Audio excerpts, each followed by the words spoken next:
Hi, I'm Cy Kellett, the host of the Catholic Answers Live radio program. Labor Day's passed, and now we're in the presidential election season. We're in the stretch, and people are upset and worried, and lots of people in recent months have shared with us that they're feeling kind of a deep sense of unease about the state of the world. And they have to add to this an anxiety about the state of the church, which they see, many people see, as full of confusion and corruption.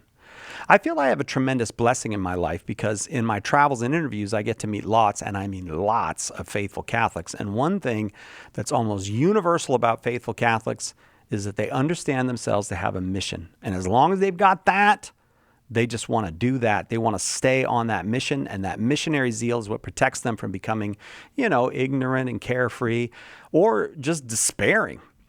They're attentive to the world around them, but they're not disturbed by it, because they know that no matter what happens, Jesus has given them a work to do, and they're going to do it. Given these unsettled times, I wanted to share with you one of the strangest stories in the history of the church. I hope that it helps. It involves Anthony, one of the church's earliest monks. He lived as a hermit out in the desert, and one day he was traveling to see another monk. St. Jerome, in a work called The Life of Paul, the First Hermit, reports what happened.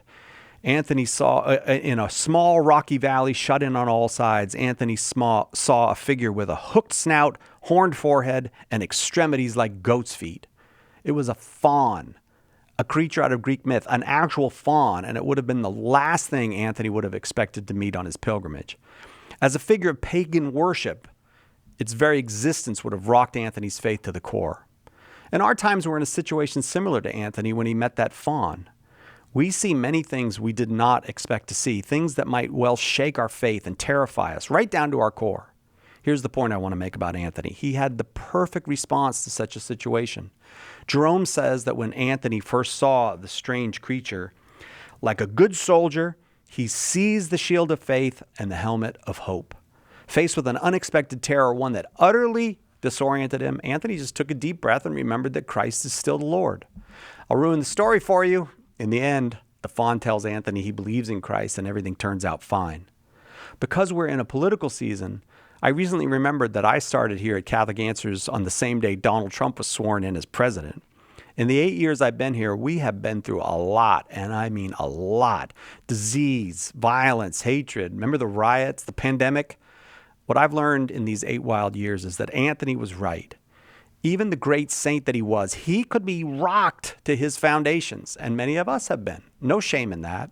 Like him, we really have no choice if we want to be serious about the mission Jesus has given us. All we can do is seize the shield of faith and the helmet of hope. Like Anthony, we just need to remember that Jesus has the situation entirely under control.